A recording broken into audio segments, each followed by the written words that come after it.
So let us try to figure out what do we have for the today's menu. What are we going? What is the roadmap of today, or what is our today's menu? So obviously, as I'm told that we will be just analyzing the structural design of PO, PSO, and CO.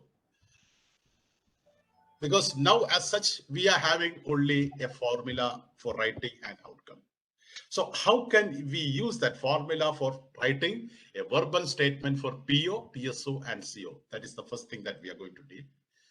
Then this is an interesting thing. What is the rationale behind mapping weightage in OBE?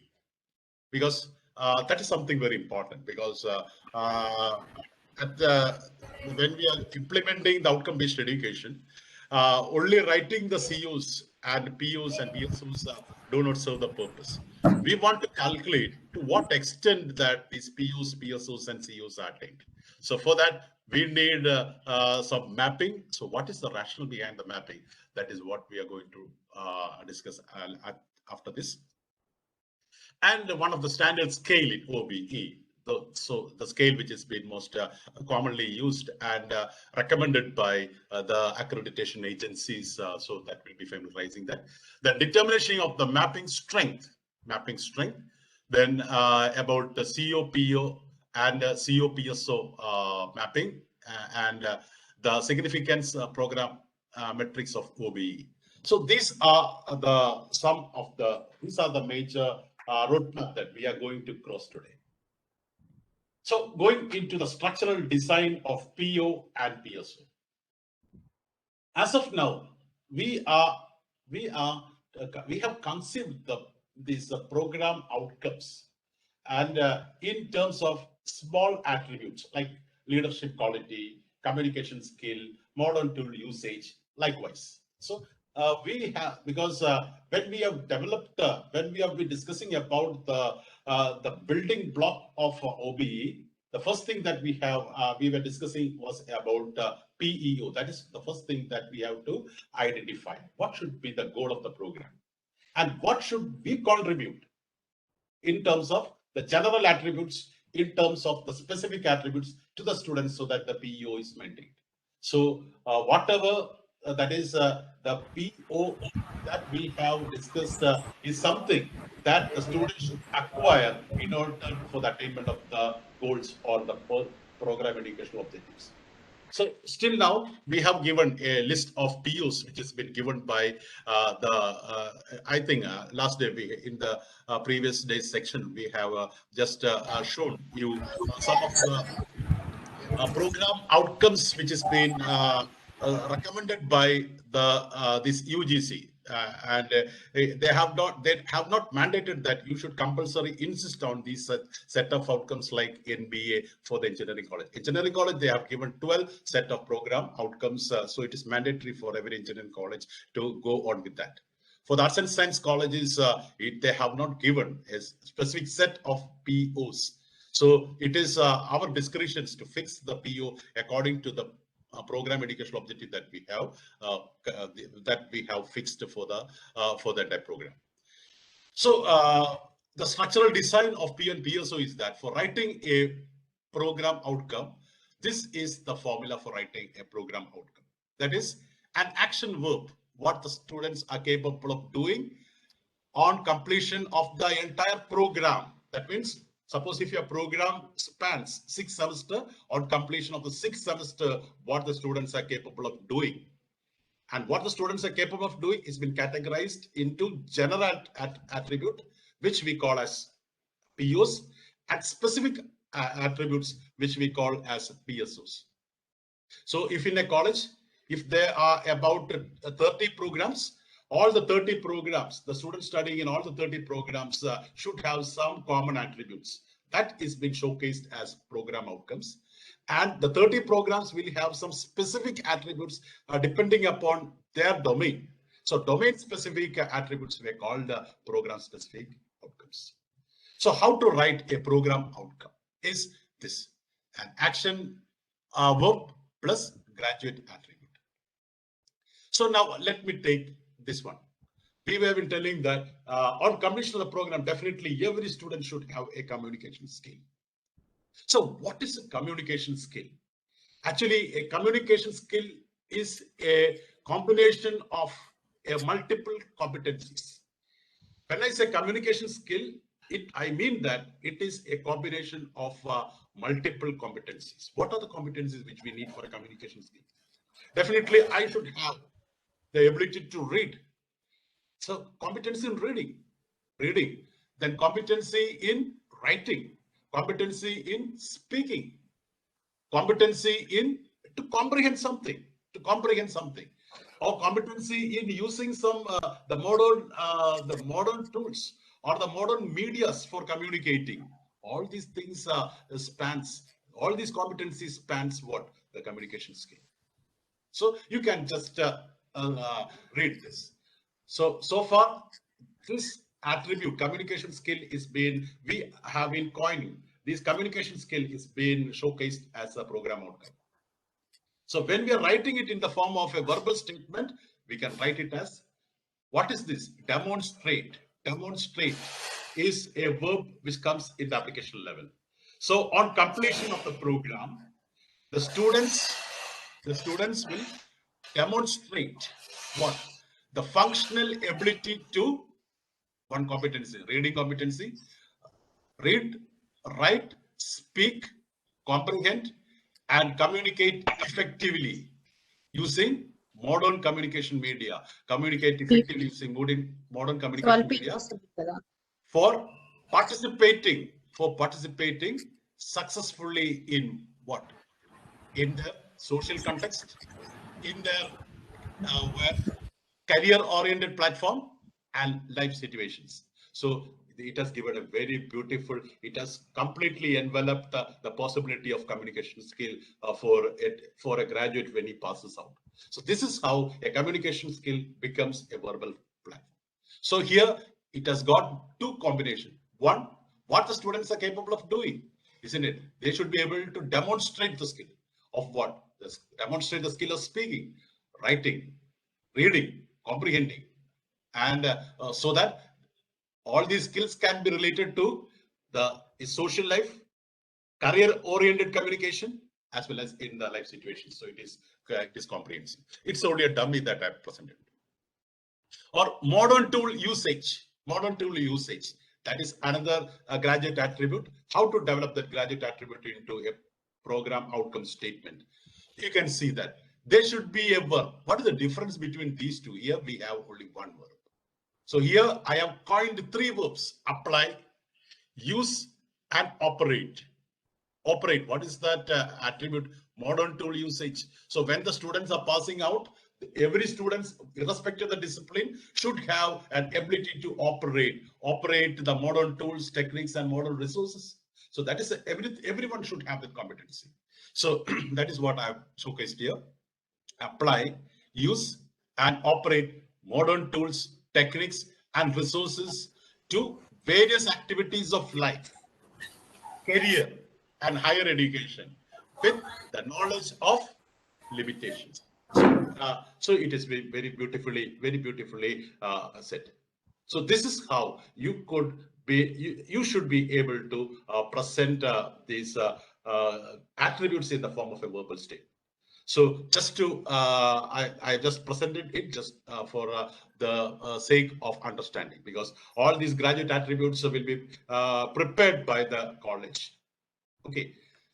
The next one is program specific attitude, the program specific outcomes.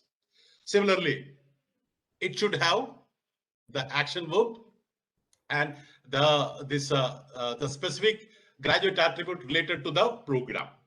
So here I have taken a BCA program, a computer science, the computer application, Bachelor of Computer Application program. So here, this is purely, the PSO means purely related to your domain that you are teaching. If it is commerce, it is related to the commerce. If it is literature, it is related to that literature. So this is domain specific. So what is the ultimate outcome that the students gain from the domain? Definitely, the student should have a thorough conceptual knowledge of that conceptual knowledge or an application level knowledge of whatever thing that you teach in that domain. So that is what I presented here. apply. Apply means conceptual knowledge in an operational level. So I want to develop the complete domain related conceptual knowledge in an operational level. That's what apply. Mathematical foundation, since it is this BCA, it has got mathematical foundations, algorithmic principles, computer science theories and practices in relevant computing situations. So it is completed. So the entire domain knowledge should be elevated. Conceptual knowledge should be elevated to an operational level, definitely.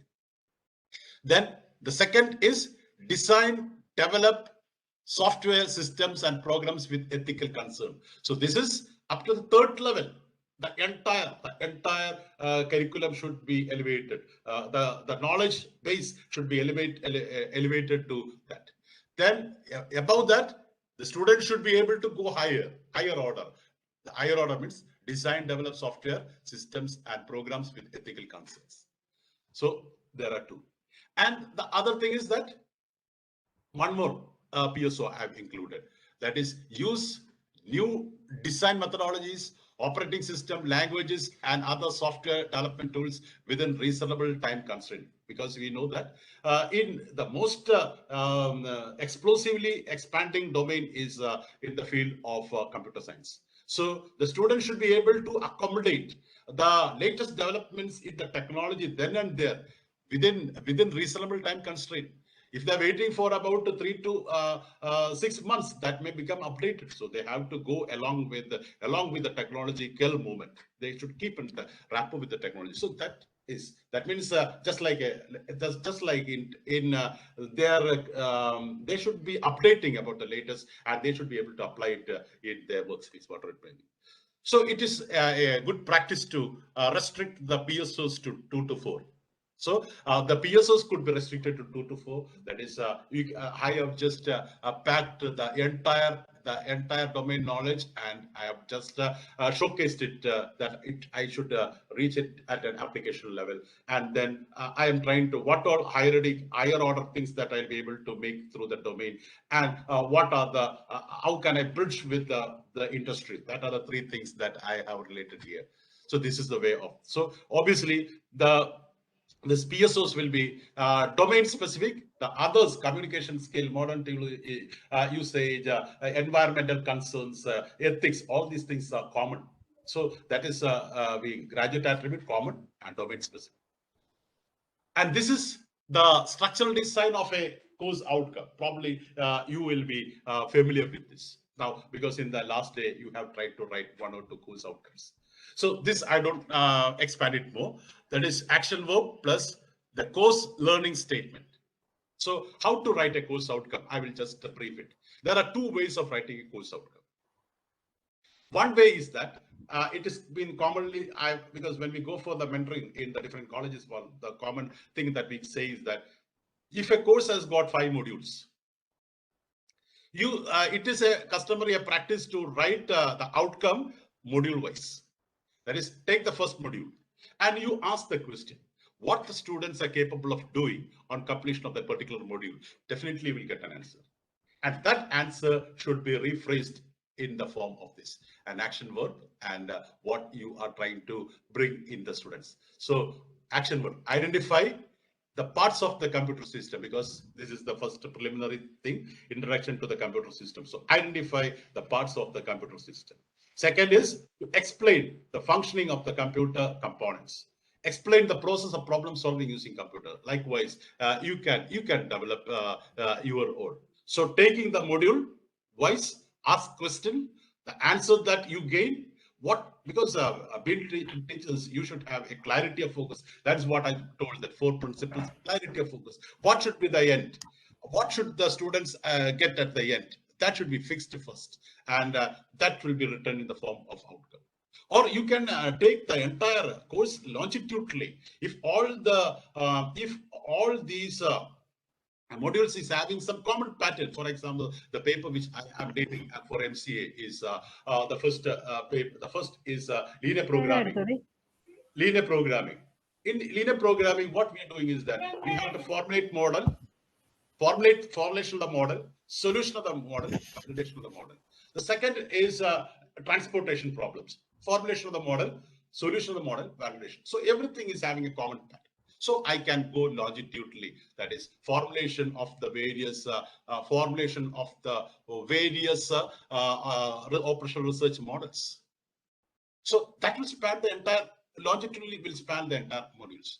Then finding the solutions.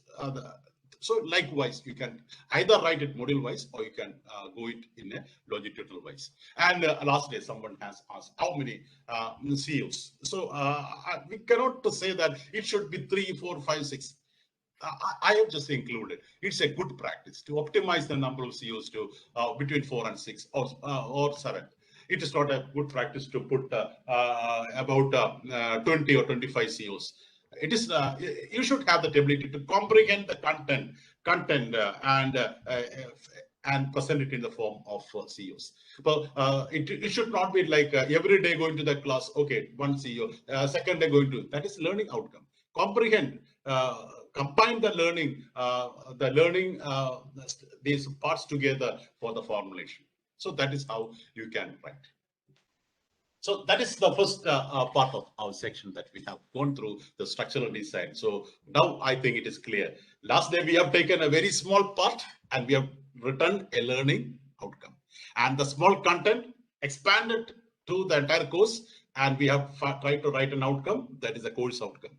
And for the entire program, when it has been expanded to the entire program, that becomes program specific outcomes as well as the general attributes for the entire programs, all the programs as the program outcome. So I think that's clear. There's no need for more. So this is a task that I'm going to give for you. It's very simple because always hearing my sound, and that will be a little awkward. So here is a calculation for you. You can read that. Because now we are going into the logic of mapping in outcome-based education. What is the logic behind it? So for that, I am starting with a small problem for you. Read the problem, I think, and you can put that answer in the chat. Let me put, because when I am in the presentation mode, so the chat cannot be viewed. Okay, you can put the answer. I will read it for you. In a grading system, suppose that homework count 10%. That is, you will take 10% of the marks that the students have scored for homework. Then quiz 20%. So the marks scored by the quiz, you will be taking 20%, and you will be conducting a test for 70%. So in the grading system, there are 3 activities. What are the activities? Homework, quiz, and test. So 10% will be taken from homework, 20% will be taken from quiz, and 70% will be taken from test. So if John, an individual, a John, has an homework grade of 92, obviously 10% will be taken. A quiz grade of 68, obviously 20% will be taken. And a test grade of 81, obviously 70% will be taken. So what is the combined grade of John? So you can put it in the chat. Let me see. What is the combined grade of John? I think someone has started. What is the combined grade of John? Yes, it is coming up. Yes, very good. Oh my God, very good. I'm very happy. So how did you get it? So this was the scenario. We have got three components: homework, quiz, and test. 10% weightage is given for homework, 10% weightage given for homework, 20% weightage for quiz, and 70% weightage is given to the test. So the weightage is in this proportion. And the marks he got is 92, 68, and 81. So what is the combined grade? Definitely everyone, I think most of you have got 79.5. That is, how did you get? It is what the weighted average, 10 into 92 plus 20 into 68 plus 70 into 81 divided by sum of the weightage. So that is 79.5. If you know this, then the computation of CO is the same thing, the same logic. That is, if you know this, then this is the same logic that you use for computation of CO attainment and PO attainment. It is so simple like that.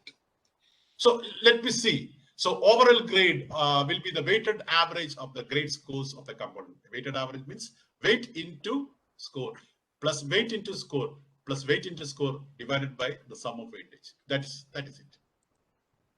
Now, this was the scenario. The combined grade, then homework, quiz, and test. I am going to change that combined grade into PO. And the homework into CO1, quiz into CO2, and test into CO3. So what does this mean?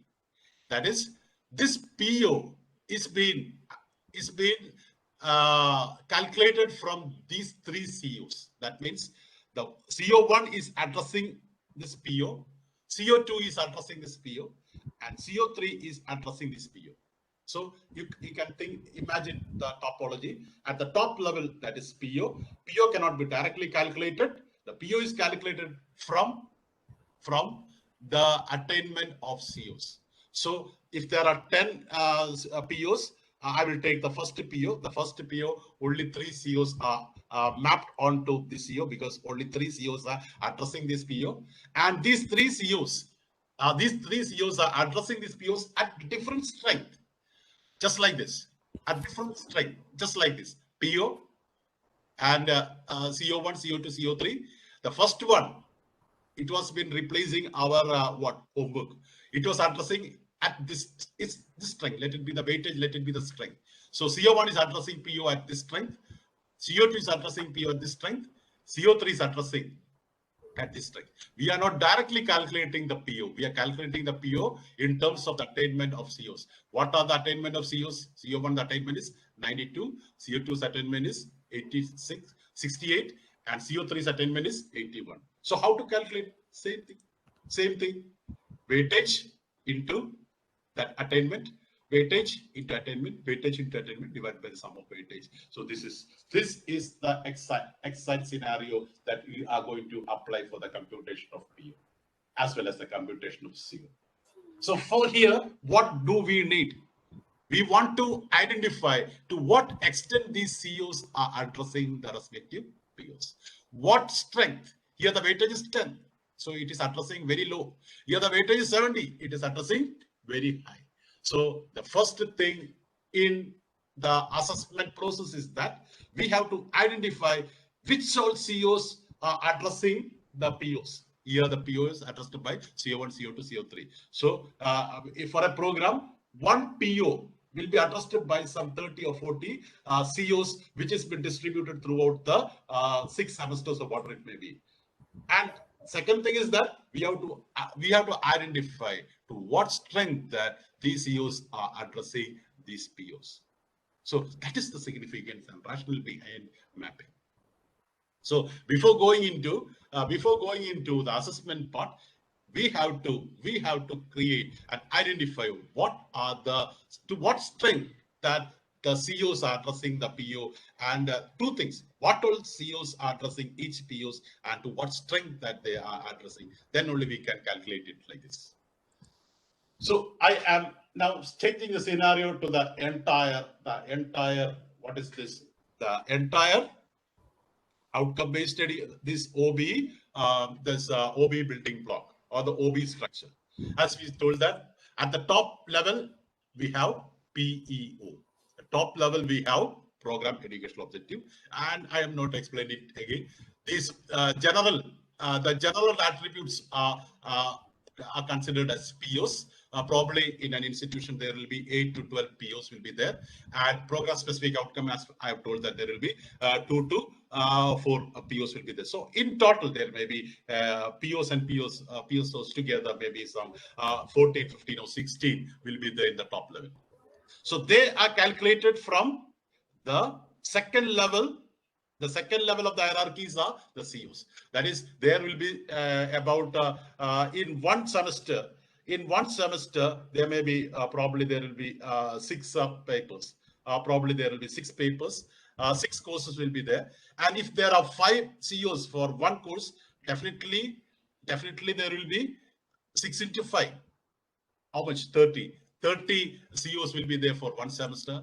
And if there are 6 semesters, there will be 150 COs. So there will be 150 COs will be there at second level. So every PO will not be connected with every COs will not be connected with POs. Probably the first PO will be connected with some 20 or 25 COs.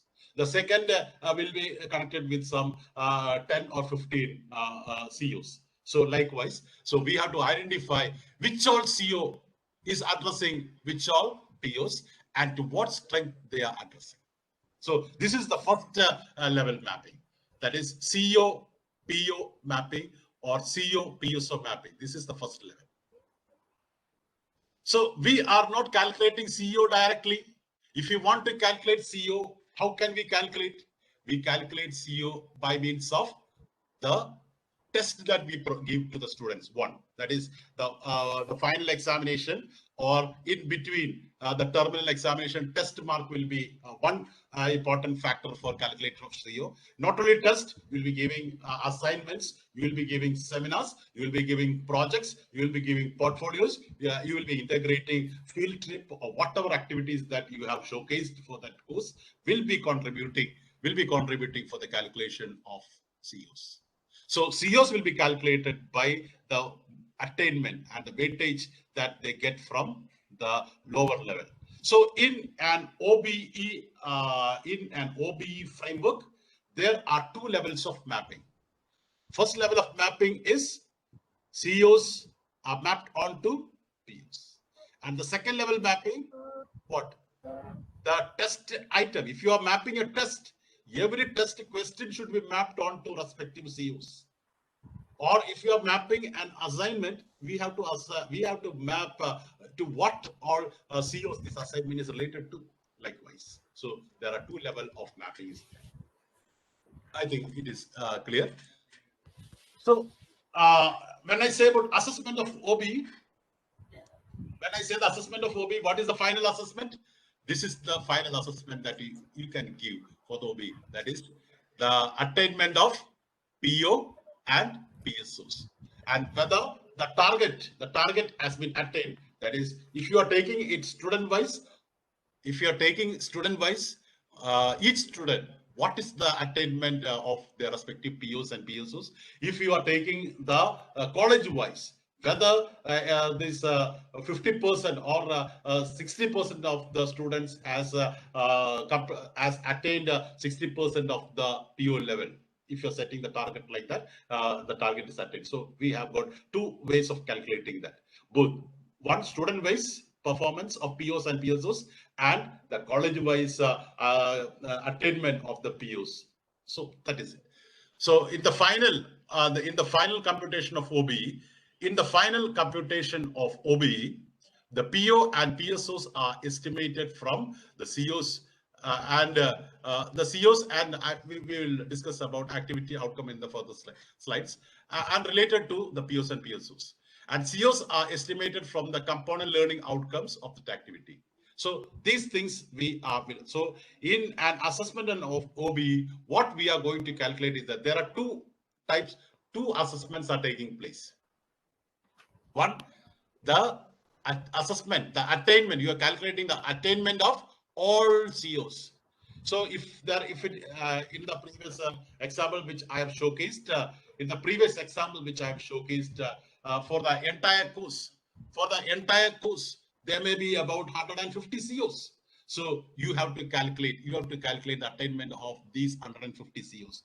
That is the first level calculation. And there may be about 15 to 16 or probably 20 PO and PSOs. And with respect to the attainment of COs, we have to calculate the PO and PSOs. So when we say that the assessment of the OBE, we mean that the calculation of the attainment of all COs as well as the calculation of the attainment of all POs. That is what the assessment in an OBE means. And I'll be introducing to you about the standard scale of mapping in OBE, because us go first through the entire presentation first, and then the platform will be open and we can have detailed discussion after that. The standardized mapping scale of OBE, probably you'll be familiar with this one, because this is a 4-point scale where there is from 0, 1, 2, and 3. So the maximum is out of 3. So here what we say is that if you are giving a weightage of 0, that means there is no relationship. There is no relationship. A CO, if it is not related to a PO, we can give, that is, there is no relationship. That is, the weightage is 0. Because in the previous example of John, we found that homework is having only a weightage of 10. The second one is having a weightage of 20, and the third one is having a weightage of 70.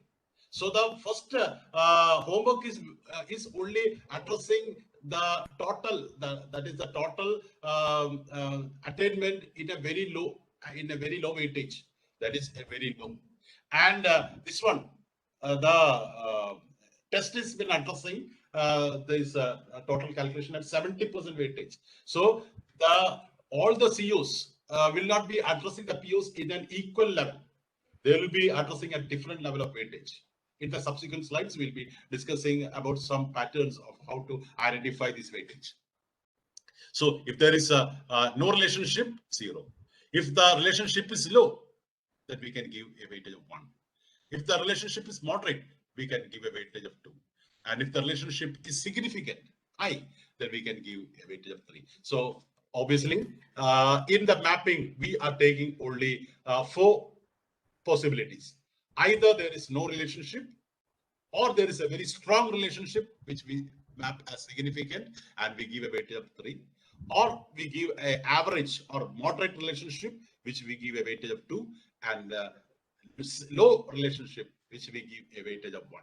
So don't think now about how to calculate this weightage. In the upcoming slides, we'll be going into drilling detail into some tips and tricks will be there for identifying this, because we cannot 100% give an objective formula for calculating this. There may be some elements of subjectivity. It depends upon the vision of this person. That is the teacher, the process that is been identifying the strength. And if you have got some scale like this will be useful for you when you are calculating while calculating this. That is for test, we'll be getting the marks in percentage. We'll getting the mark in percentage. So if you are getting the relationship in type of percentages, then we could say that if there is 0%, the weightage is so. If between 1 and 50%, we can give a weightage of 1. From 51 to 70, we can give a weightage of 2. At 71 to 100, we can give a weightage of 3. So if this relationship could be identified in terms of percentage, we can give the weightage of 0, 1, 2, and 3. Probably in the upcoming slides, you'll be familiar with how to identify this relationship. So as said in the previous slide, there are 2 levels of mapping. Level 1 mapping is what? The POs and the COs is being mapped at the level 1. That is what I have shown here. This is level 1 mapping. POs and PSOs mapped to the respective COs. The level 2 mapping is COs being mapped to test items. That is, for calculation of COs, we are calculating COs either by means of test or exams or assignment project, the activities. That is, the COs are calculated in terms of activities or in terms of the test that you give, exams that you give. So there are 2 levels of mapping. The level 2, CO with the different tests and activities. Level 1, PO with COs. So now that is what I have mentioned here. You can see level 2. That is CO, how to map the CO with a test item. Because suppose if you are having a course, if you are having a course, you will be conducting an exam. So while you are conducting an exam, probably there will be an exam is been conducted by means of a number of questions. Suppose if there are 15 questions in your exams, each question has to be mapped onto the respective COs. I think it is clear. For examinations, that is for examination or test, you are conducting a test by giving a set of questions. And the set of questions will be probably there will be about 10 or 15 or 20 or 30 questions will be there for the examination, if it is the final examination like that. So each question should be mapped onto the respective COs. So how to map this question? Let this be a course outcome. So every course outcome will have what? Will have an action verb and a learning domain. Is it clear? Every course outcome will be having a action verb and the learning domain. What does this action verb signifies? What does this action verb signifies? We are taking this action verb from Bloom's in order to identify to which level you have to make the students attain. That is, each outcomes will be categorized in terms of action verb. The action verb will be telling you, will be giving you an indication that to what extent that you have to elevate the learning of the students, whether it is to the understanding level or application level or analytical level. So the course outcome will, the action verb in the course outcome will identify to what level you have to bring the students. And the learning domain will signifies which is the area that you are dealing with. So that is the course outcome. And this is a simple question that you made. Simple question. The question also will be having these two parts. That is one, an action verb and the learning statement. So if you want to map a question into the course outcome, the first thing is that whether you have to identify whether the question, the learning statement of the question, is it matching the course outcome? Is it matching the course outcome? If it is matching, then we can say that this question is addressing the CO. The second thing is that to what level this question is matching with this. Suppose if this CO is at a third level, that means an application level. And suppose this question is only a definition, that means it is related to the same learning domain of the CO, but the CO demands a what? Application level. And the question is only at the question that you have asked in the question paper is only at a remembering level. That means the lower level. So to what extent that it is addressing this? This is at a level 3 and this is at a level 1. So there is this is addressing the CO at a very low level only. If it is low level, what is the mapping strength that you can give? 1. Suppose if the question is you are asking to explain something, that means it is at a second level. And the CO here demands what? The CO here demands what? An application level. A CO here demands an application level. So this is only moderately what? Associated with this CO, addressing the CO. If it is moderately addressing, you can give to. Suppose you are asking a question, an application level question. So application level question is addressing an application level CO at the same level. So it is highly addressing. So you can give the maximum strength. So this is how you can map this mapping strength with respect to each question and CO. And if the learning statement are not, if this learning statement is not inclusive in this learning domain, no relation, 0. So I think that is clear. So now I am going to give you a task, So what mapping strength can you give to this situation? And I am going to give you a situation. So because I am taking Bloom's taxonomy because this is common to all. Because if I take a subject that definitely that will be limited to only a small group. That's why I've taken a common subject which we have discussed in the previous day. So this is my course outcome. Course outcome means learning outcome, whatever it may be. On completion of this course, the participants will be able to apply the Bloom's taxonomy in framing question. So that is the outcome that I was expecting for my course. That is, after completion of my class, the participant should be able to apply Bloom's taxonomy in framing questions. So definitely at what level this is? Definitely at what level? It is at an application level question. Application level question. Yes, level 3. Very good. Very good. Level 3. And I am giving an assessment question. So this was my outcome. This was my outcome which I have formulated before starting my class. And after completing my class, I am giving an assessment question like this. Explain the different levels of learning in Bloom's in cognitive level. Explain. Yes, very, very good. You are answering before I am asking the question. I'm very happy that this group is so sharp. They have identified it. So this is a application level question, and this is a question at what level? Understanding level. So it is only moderately addressing, because the Bloom's taxonomy, the learning domain is regarding the Bloom's taxonomy. The question also is being related to the Bloom's taxonomy. So this relationship is being maintained. This is at the third level, and this is at the second level. So it is been moderately addressing. So you can give a strength of 2. Very good. Next question.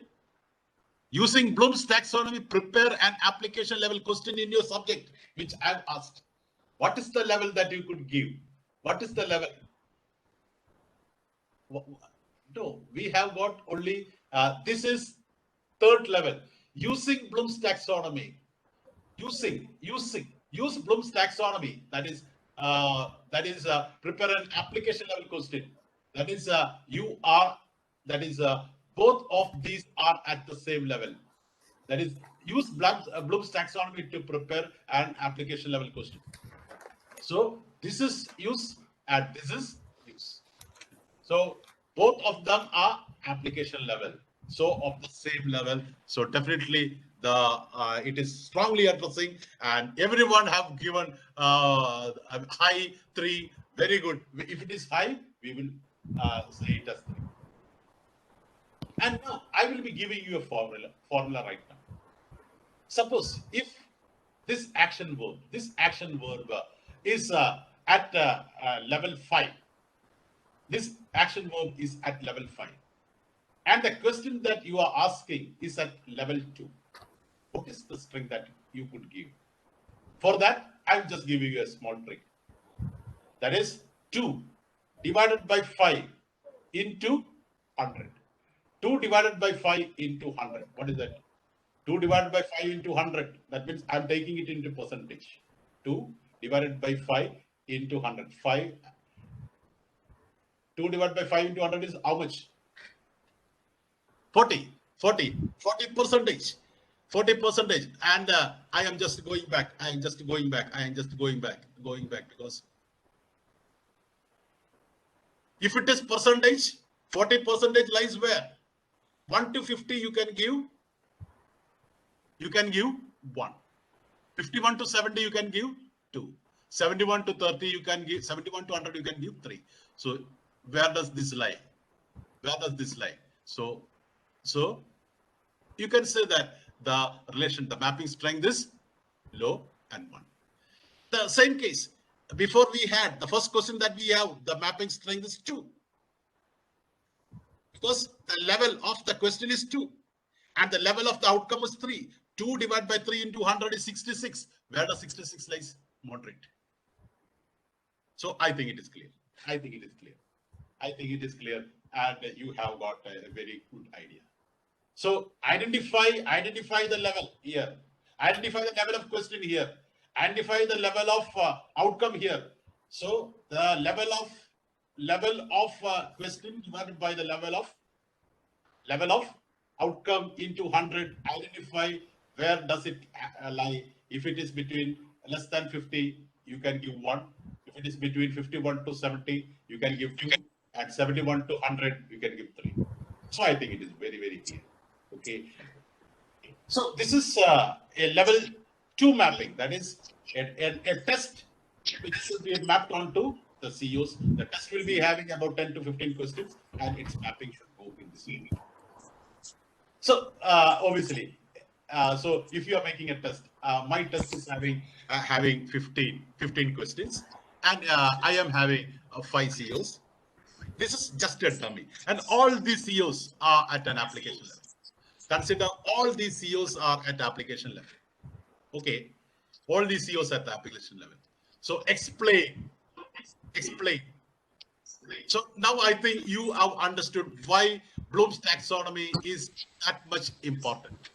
Because to identify the level of outcome, identify the level of question, identify the mapping strength, there the Bloom's taxonomy is important. That is why we have given that much of importance for Bloom's taxonomy, because that will make the teaching learning environment more and more clarity, brings clarity in these processes.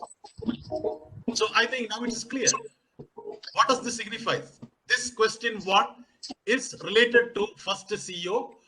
All the CEOs are at application level, I perceive.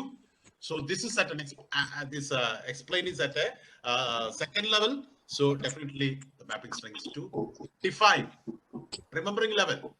So 1 means this question is from probably this one. And I told them there are 2 ways of writing a CEO. If you're writing a CEO module wise, obviously, what can you say about this? There are 5 modules. First CEO related to the first module, second CEO related to the second module, third CEO related to the third module likewise. This is a question from first module, definitely that will be related to CO1, and it is addressing that too. This is a question from second module. So it becomes little more easy if you are preparing your CEO module wise. So any question from that will be related to that particular CEO. Okay, and if it is longitudinal, probably you have to think, probably it can happen that one question may address more than one CEO. It can happen. No issues. You can take weighted average by identifying the strength. So that was the first thing about the test. The second sequence is regarding the activity. This is level 2 again. For level 2, for computation of CEOs, we need what? Both the test as well as the different activities that you include for your course.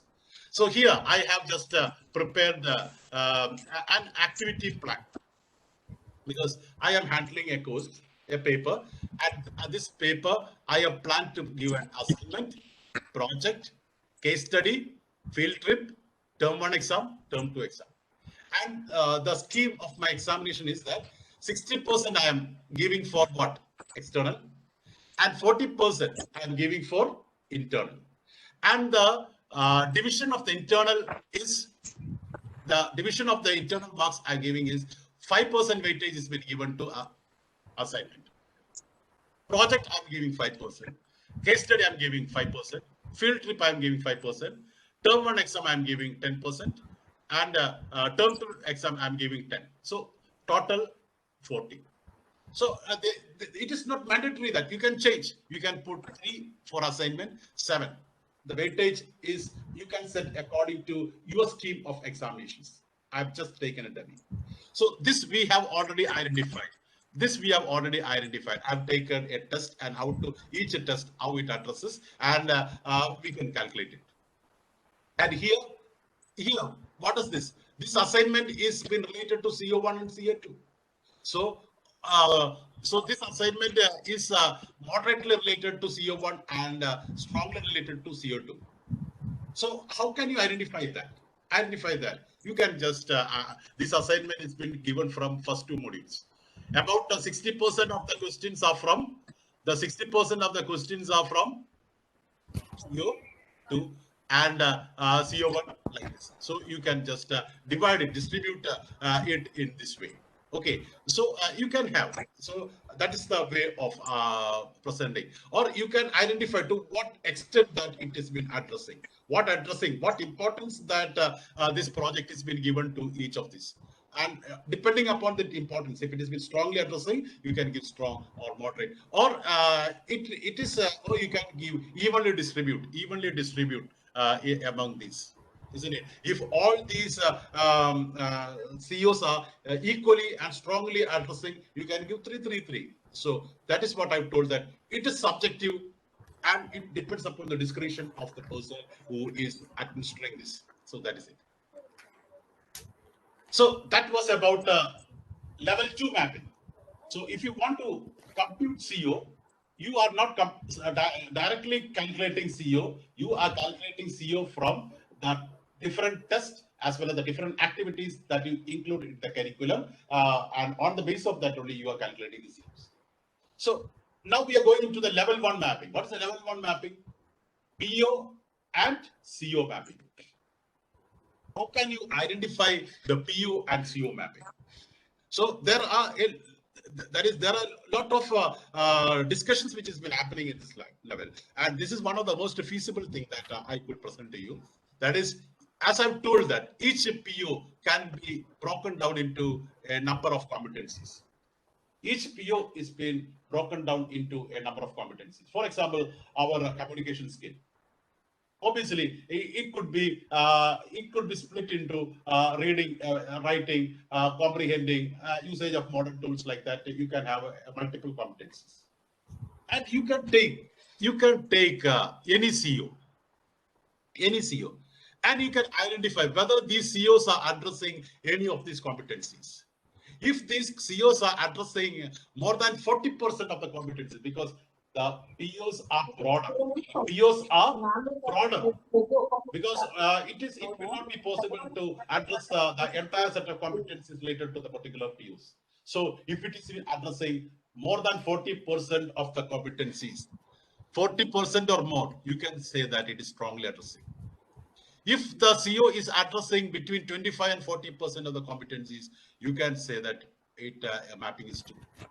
If it is addressing between 25 and 5, it is 1, and less than 5, you can say that it is not addressing. So this is one way of presenting it. Or you can just devise some other methods in such that to about how much hours that this PO is being this CEO is being utilized for the purpose of this PO. So likewise, so this is the better way which we advise, that split the PO into competencies and check whether these CEOs are addressing the competencies, whether it has been addressing more than 40%, it is strongly addressing, or it is moderately likewise. So we can, when we are preparing, when we are going into a formulation phase,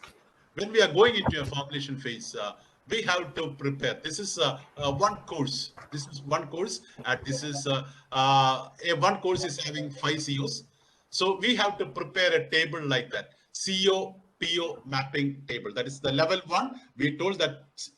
That is, suppose this is the paper 1, that is introduction to computer, and that introduction to computers, I have got 5 CEOs are there, and I have got 9 POs for my college.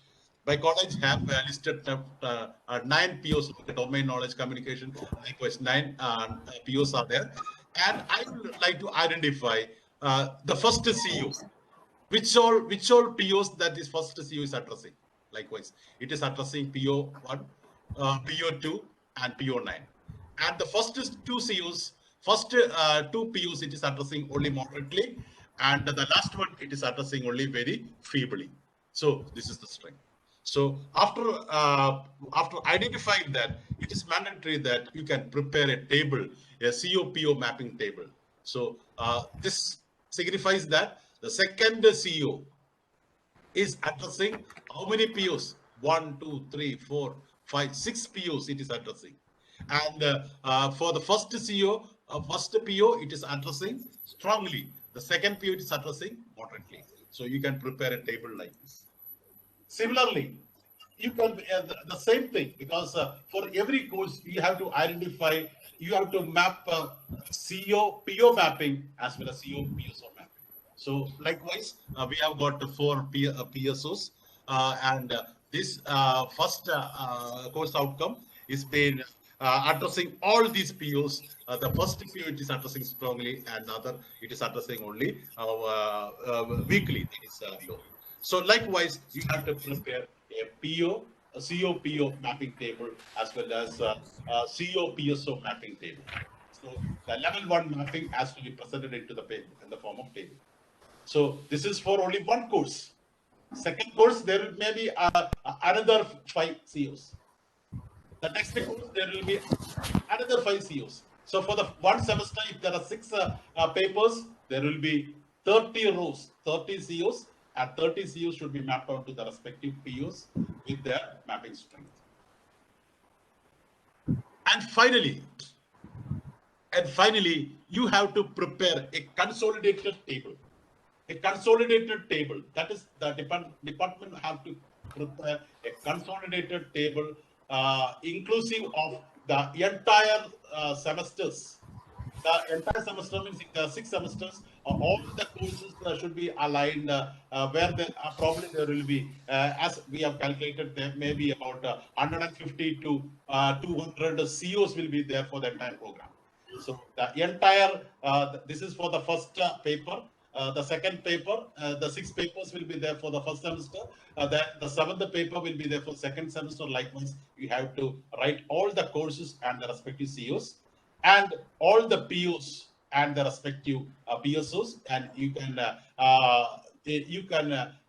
this comprehend it in a single table. Now you'll be thinking why. So this table is known as the program matrix. So you have to prepare a program matrix. Why we are preparing a program matrix is that we have to check whether all the POs are having sufficient number of CO addressing.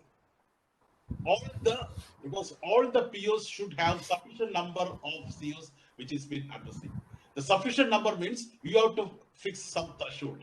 For instance, if you're fixing a threshold of 25 or 30, so each POs should have at least 25 or 30 COs addressing that, and their mapping strength respective of their. So we have to identify whether all the POs are having sufficient mapping. If any of the POs are not having sufficient mapping, what we have to do is that from an OBE perspective, we have to add some additional, we have to add some the OBE only these programs. That is some value added programs we can add. That could be considered as non-course activity. That is, those activities are only, that is, we are just including that activities only to just to make the students update in that respective PUs. So in this instance, we are including that for additional non-course activities in order to address those PUs which is very weakly addressing. So we have to identify what all activities for addressing these PUs. Suppose we don't have that much of activity for environmental consciousness. If you have included it in PO, that particular environmental concern or ethical concern like that is not getting sufficient, COs are not addressing that, then we have to plan some program which is comprehensively addressing that POs specifically. So that mapping also we have to handle.